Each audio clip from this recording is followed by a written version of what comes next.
Hi there, guys. We'll just give a minute or two just for people to jump on who said that they're going to attend. We will be sharing the recording and the slides after this call as well. So if anyone can't or isn't able to make it right now, so we'll get a chance to review the details after this. So just give it a minute before we kick off. Okay, perfect, guys. We'll kick off and people can join on as and when they would like. So welcome to our Are Your Clients Ready for Black Friday webinar. To introduce myself, I'm Tom. Obviously work at Swoop, head up our advisor lending team, and my focus is predominantly supporting our accounting partners and their clients with different funding solutions, predominantly within the unsecured space. So really today is about going through a few different products that we can support, as a lot of businesses head towards quite a busy time in their cycle. Obviously, the lead up to Christmas is always a busy time for people, businesses, whether you're in retail, hospitality, whatever it might be. It's always a busy time, and Black Friday especially, with people spending above normal levels. Businesses need to be in a good position potentially to be able to cater for that demand and so on and so forth. So we'll run through some products there that we can help with. Big thing for me, if there are any questions throughout the webinar, please do reach out. It's always best run as an interactive session. And the best way to learn about this product is to run through case studies and real life examples. So we can definitely run through that. So cool.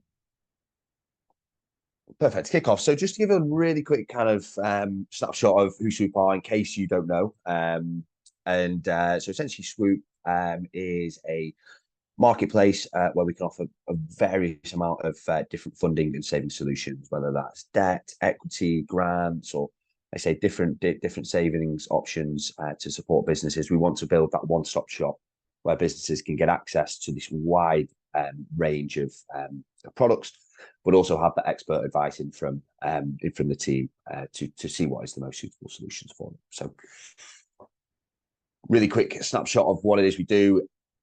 It looks like a lot. We are very, very broad in terms of the different facilities that we can look at within even just the debt finance space or loans. There's a pretty broad kind of range of products there, whether it's asset finance, commercial property, startup loans, really depending on the business and the facility and the needs and the requirements that they have at that time. Grants, massive area of support there. Grants are always one of the most advantageous routes to funding. Obviously, the nature of them and I suppose them being accessible is one of the big pain points. But what we have built through the platform is a grant finder tool that businesses can utilize to access different types of grants, whether they're local, regional, or some of the larger ones that are obviously national as well. So yeah, all accessible through the platform. Savings is a big talking point for us at the moment as well, especially over the last couple of years, as kind of costs have increased significantly for businesses. So that's a big conversation point for us all the time. Whether that's, like I say, business insurance, energy, deposit savings. Again, we've got a broad scope of routes to market where we can support businesses there. And also on the equity side as well. So we work with a panel of investors who can support with different types of equity solutions. So again, very, very broad. And each of these products, the accessibility for all of these products is always dependent on the business and what it is that you can qualify for and what it is that you can get access to. And that's what we do at Swoop as a team, where we can share our knowledge and expertise in terms of what is accessible and what is, again, the most suitable solution for businesses. Cool. So just to dive in terms of where we are in the current market. So things are, over the last kind of 2-3 years post-COVID, the lending environment has changed quite considerably, predominantly driven by the increasing base rate. And what that has meant is that obviously the cost of commercial borrowing has increased. We're seeing it. It's apparent across all different products, not just relying on commercial lending, but also through and so on and so forth. And I think it's one of the big things that we need to encounter on the first conversation that we have with clients, that lending is more expensive than what it has been previously. and especially off the back of COVID, where we had some very favourable government support schemes where lending was very, very accessible. There is a wider range of products that we can look at now that isn't tied into government support, but everything is a little bit more expensive, primarily just driven by that base rate. So again, something that we need to encounter. That is withstanding, again, we do have a plethora of options available to businesses that we can support. So, and especially as we head into this very, very busy time for businesses. So Black Friday is always a bit of a pinch point for businesses, especially, like I say, those retail and kind of hospitality. Hospitality less so, I would say, as you kind of head into the Christmas weeks and the lead to Christmas, where things are definitely going to be busier. And there's lots of reasons as to why businesses may need funding around Black Friday. Do this start, maybe that you need some additional recruitment to cater for that increased demand. It could be an absolute range of products, and there are products there that we can look towards to then go and assist these businesses as they head into that busy period. So we'll run through a few of them then. Again, if there are any questions at all throughout the webinar, please do shout out. We've got plenty of time to run through things. So perfect. So the first product that we just wanted to run through is something called an MCA, or a merchant cash advance. And this is something that is quite a prevalent product in the market, something that is becoming increasingly talked about and utilized. The way that it operates and essentially works in a different way to a loan, where rather than having fixed repayments or fixed monthly or weekly payments, you're paying back by a percentage of revenue, and this is always taken at source. So businesses can generally access 1 to 1.5 times their monthly revenue. It's generally lenders will look at, let's say, the kind of last 3 to 6 months, see what revenue is coming through, and then be able to advance against that. And again, you're repaying via a percentage of your revenue, so it can work really, really well for those retail hospitality businesses where generally the way that they operate, the way that they receive revenue can be quite seasonal. So it can follow the business cycles, and we're very aware now where as we head towards Black Friday, big stock purchases is obviously a big point for retail businesses as we head coming towards the end of November. So this is a facility that can be put in place where you can utilize. We put this in place for quite a number of retail businesses where you can purchase your stock now through potentially utilization of a product like this, and you will only pay this facility back when you sell that stock, for example, which is a really, really nice way for businesses to make those repayments, is because it is in line with how you receive revenue. Sorry, interest is always front loaded. You'll have a factor rate that's generally applied to the loan amount. You'll pay that back, like I say, through those regular repayments, and there isn't a fixed term. So you're probably looking around 9 to 12 months is kind of the average term. Generally won't go too much longer than that. Lenders are really good with renewals as well. So once a business has potentially utilised this, they generally can lead to further opportunities later down the line. And again, it's obviously not going to work for all businesses. I mean, your engineering B2B business that invoices their customers and gets paid on 30-day payment terms, this isn't going to work because they don't have a card term. And that's one of the big points that this requires. It requires utilization of a card terminal where customers are going and paying on cards. So it can be Stripe, Lloyd's CardNet. There's an absolute host of payment terminals out there, but it is always reliable. I always think, again, a really good example for these types where this product can work really well is I was like to pubs potentially in December. They're going to be really, really busy with Christmas parties and so on and so forth. When it gets to January, potentially be a little bit quieter. People winding down after the festive period.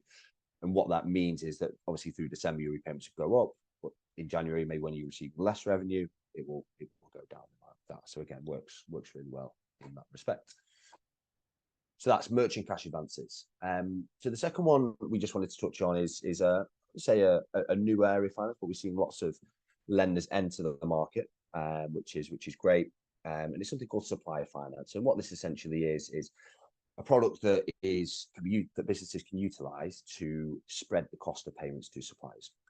And it's a much more flexible route to funding over a standard loan. Let's say you can pick and choose which suppliers and invoices that you want to spread.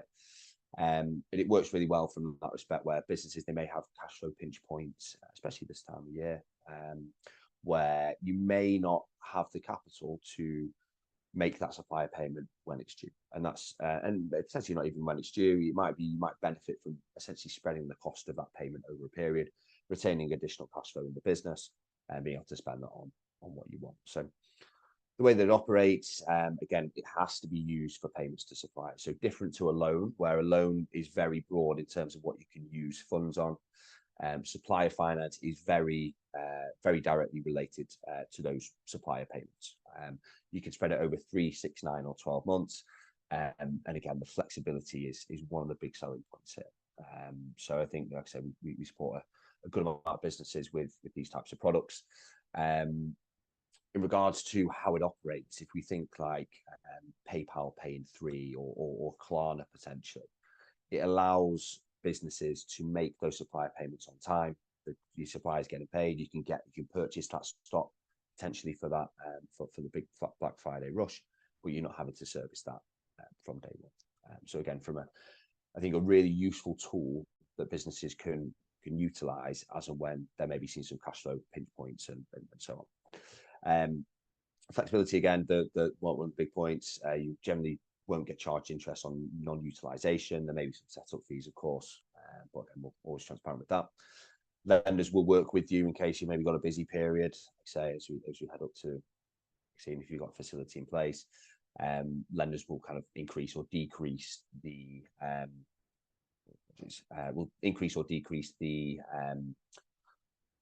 kind of limit dependent on kind of what it is that you want, which is great. And also in terms of who you can pay, again, it always has to be external payments. You can't, let's say, use it on payroll or so on and so forth. But you can then utilize it. But you can pay UK or foreign suppliers, which is always important. And you can fund in other currencies as well. So it's really good from that respect that you can, it's a bit broader in terms of its utilization, which is good. Cool. So that's supplier finance, something that we're seeing quite a lot of. The next part that we just want to touch on is business loans. I'm not going to tell anyone what a loan is. It's probably the one where we see the majority of our inquiries through our introducer channels and so on. Just generally, I think down to the broadness of how you can use those funds. So loans paid back fixed monthly or weekly installments. We've got lenders ranging from as small as 1K up to those multi-million-pound transactions. And for an unsecured loan, so by definition, an unsecured loan is not backed by an asset or security. Terms will range anywhere from 3 months to 6 years. Anything above 6 years, you're going to be looking at providing some security, likely through a property of some description. So again, we've got a specialist team that deals with those inquiries. So we can definitely kind of, if there is scope there, it can generally mean a lower rate. But again, unsecured is not backed by that asset or security. Rates will always be dependent on a risk profile of the client. So there'll be a number of variables that will be assessed, and that can be varying from your trading age, most recent financials, affordability in the bank statements, business credit, personal credit of the directors or shareholders. All of these variables are amalgamated into a risk profile, and hence the rate that is given. The majority will be fixed over the term, and where we're currently seeing rates at the moment, especially in the unsecured space, and I think showcases that rise in base rate that we've seen over the last few months, last couple of years, I should say, around 10 to 16% is on average what we're seeing. This can we see some below, especially if you've got security, definitely get to single figures. Even some unsecured loans, we're seeing at single figures at the moment as well. But then we've obviously got the other end of the scale. If a business is essentially loss making in a difficult position affordability wise, lenders for the high risk will price their rates higher, but are more willing to lend, let's say, those lenders that are offering 10 to 60%.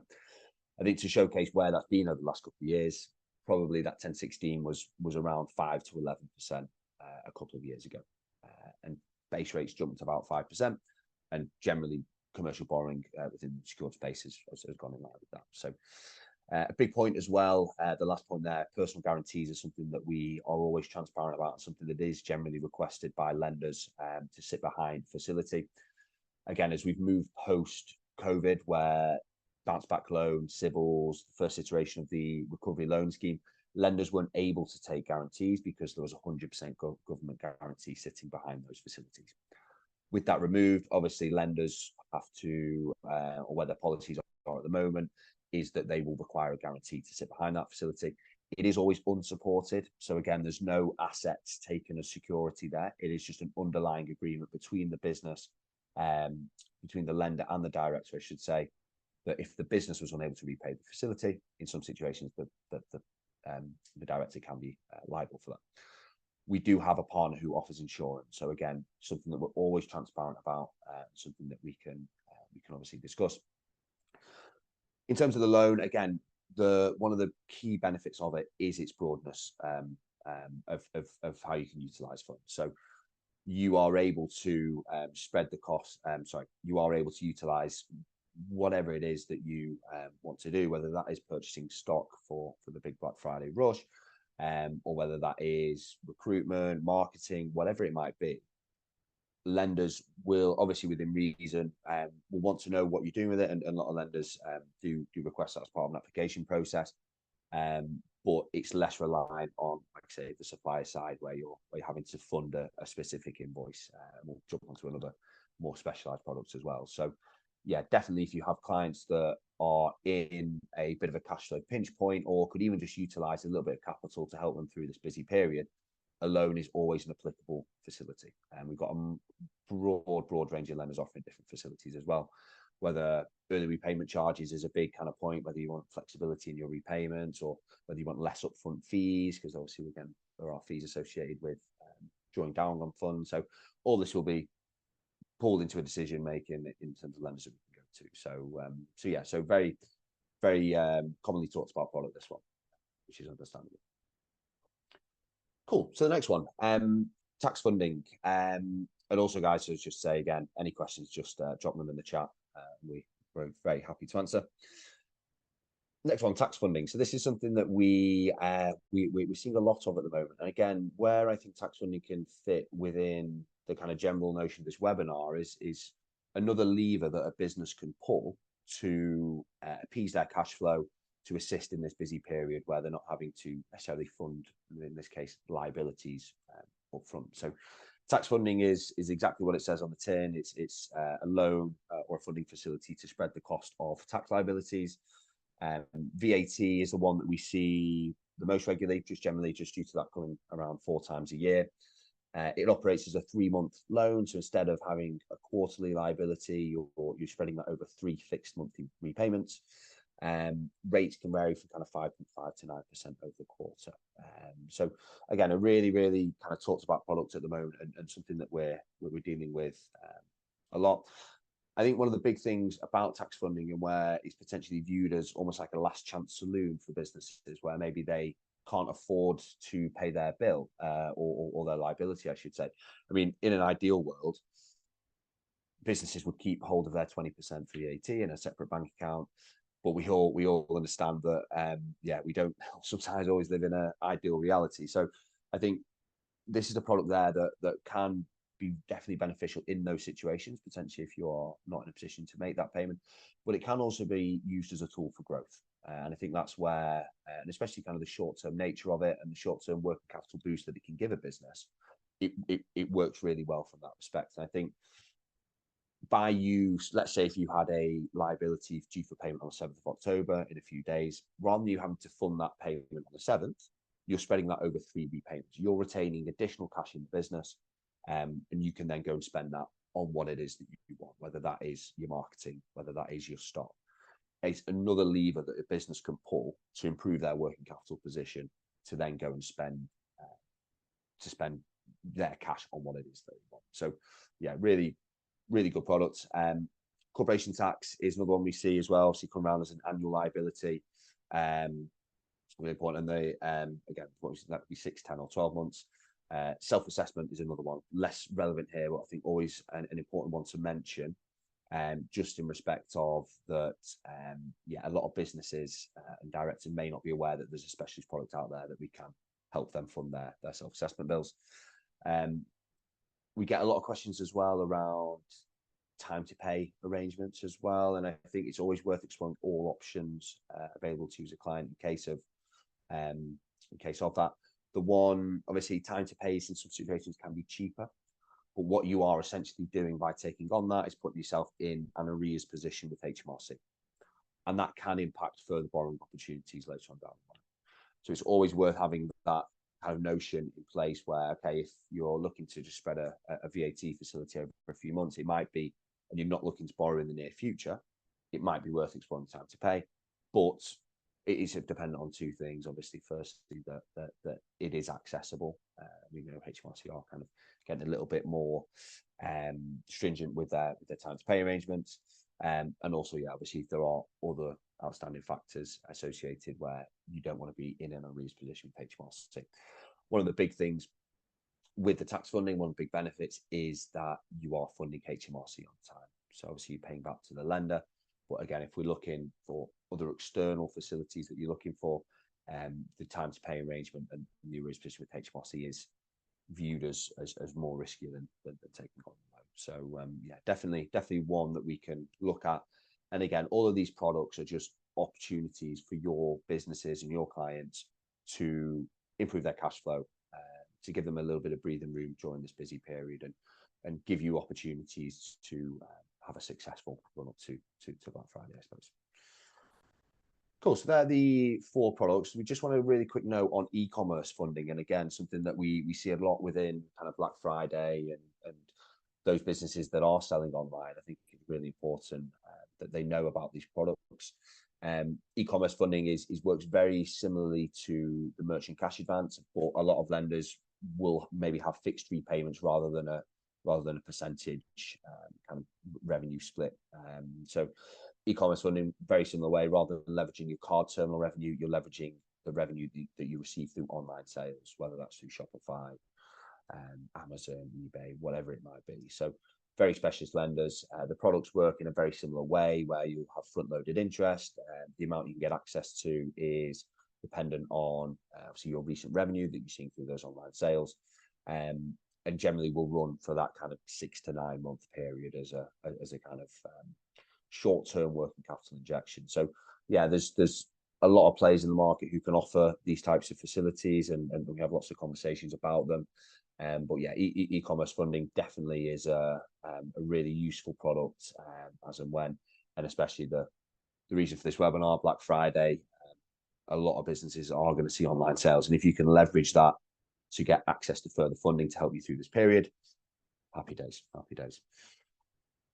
Cool. So that is everything. Has been rabbiting on for 25 minutes. Like I say, the nature of the presentation was just to highlight a few different products that we can help with. And I think the advice that we can give to you is just start trying to have those conversations with clients. It's really important to, to increase the value of your proposition, I suppose, as an advisor, as an accountancy practice, just asking these very, very simple questions about how you're doing in the lead up to Black Friday. Is there anything that we can do to support? Is it worth a conversation with Swoop? So all these things. And like I say, once we get an inquiry through, we can look to assess all these different options and see which is the most suitable. It might be that tax funding is the best option for this business, or it might be that a standard loan is with flexibility is something that's more suitable. So it really comes down to the business. There's no magic answer to all, but we will definitely explore all options. So any questions from any attendees at all? Like I say, we'll share the details. We'll share the details after this. Just going to Q&A. For e-commerce funding, how much can a business usually fund from a percentage of their revenue? So I'd have to check in on the specific percentage. Great question. I think if we're looking at the MCA side, the merchant cash advance, you're probably looking at kind of 1 to 1.5 times your monthly revenue. I would say on the e-commerce side, you're probably getting closer to 2 times your monthly revenue. Again, very much dependent on the business. Obviously, the risk profile that's associated with that. and so on and so forth. But yeah, it's yeah, I would say around 2 times monthly revenue. But what I'll do, I'll definitely confirm that with the lenders that we've got. Obviously, we're always on the button with kind of changes in lenders' policies, so it's something that we need to stay on top of. But yeah, that you are exactly right with that question, that it is a percentage of revenue and kind of how much you can get access to. Obviously, if there are other bits of information that we can help with, other things that we can help with in terms of the whether the homeowners, for example, that's always a big point, or yeah, so there's lots of different variables that we can that lenders will go into. So just to answer that, thanks to the question, David, please go into more detail about e-commerce funding. Is the lending based on past sales? How is the funding percentage calculated? So yeah, as we said there, very dependent on past sales. Exact same as the merchant cash advance side, where lenders will look at, let's say, the last 12 months revenue. Yeah, Amazon shop, exactly. We can leverage the revenue within that to then get access to funds. So lenders will look at, let's say, the last 12 months, and they will also, let's say, if you've got a forecast looking forward, okay, we need X amount of funds to facilitate the stock purchase, that can be taken into account. So it's no kind of straight up percentage, this is how much you get access to. It's more of a kind of indication of what we can get to. So if we say 2 times your monthly revenue, let's say 15% of your annual revenue through those terminals. Again, we can leverage lots of different all e-commerce taking, so whether that's Amazon, PayPal, Shopify, Stripe do online sales, but also they can do the card terminals as well. So yeah, it's definitely right. And I think one of the key differences between e-commerce funding and merchant cash advance funding, obviously there's a relevance in terms of the kind of the leverage of the revenue, but lenders, rather than there being a percentage taken, lenders will sometimes do fixed kind of repayments. So it'll be, let's say you take on a 100k facility, you've got 10%, total to repay is 110 over 6 months, to be split into six monthly repayments, for example. So very quick example there. So yeah, it's like I said, there's lots of factors that we'll assess, and that can generally lead to what sort of funding we can get to. E-commerce is a minimum trading age. Would probably like to see at least 6 months trading within that business, and that's more just to see. Some lenders start at 12 months as well, but we'd need to see at least 6 months. And the reason for that is just so there is a track record and history within that business to leverage to get access to those funds. If there's, as we all know, with new start businesses, when there isn't a trading history there, it's hard for lenders to say, okay, well, I can showcase that this business can afford this facility that I'm putting in place. So if we have 6 months data of, okay, we've seen 10k revenue monthly on that basis, okay, we can then go to a lender with a track record and say, okay, this is what we're currently trading. We want a facility of this to assist with stock purchase, for example. So and we do see lots of newer businesses come to us, which is great. Cool. So hope they were answered okay, guys. If you do have any further points on that, just let me know. Okay, MCA and e-commerce are similar but different. What are the pro cons of offering which? So very, very similar products. Very similar products in the way they operate. So again, I suppose one of the big differences between them is where your revenue is received. Is it online sales? Is it through a card terminal? So they work in very similar ways to that. I suppose again, one of the big pros and cons is obviously the repayment method. E-commerce funding, you can go both ways, and MCA has to be that percentage revenue. It can work. There are pros and cons to both sides of that, because if you are as a percentage, obviously if you're doing really well, your repayments you'll repay quicker. Obviously, as a kind of APR or kind of annualized interest cost, that will make the facility more expensive. But again, if it works well within your business cycle, where you are having maybe a big month and a down month, you haven't got that fixed repayment at the end there. It might be that businesses would prefer a fixed repayment, where they're not seeing the revenue going up and down, that they can leverage in that respect. So pricing generally a little bit cheaper on e-commerce as well, just because of the nature of the products and the kind of lenders that are involved in that market. So I'd say that's one of the big pro cons of both. Cool. Hope that was useful, David. And yeah, thanks everybody for joining. I'll let everybody get away just 1 minute past 12:30. Like I say, we'll share all the details after this call. Any questions in the meantime, do let me know. Share my email there. But yeah, do drop me an email, give me a call. We're always happy to chat through clients and see you open support. But yeah, thank you again for joining, and have a good rest of your day.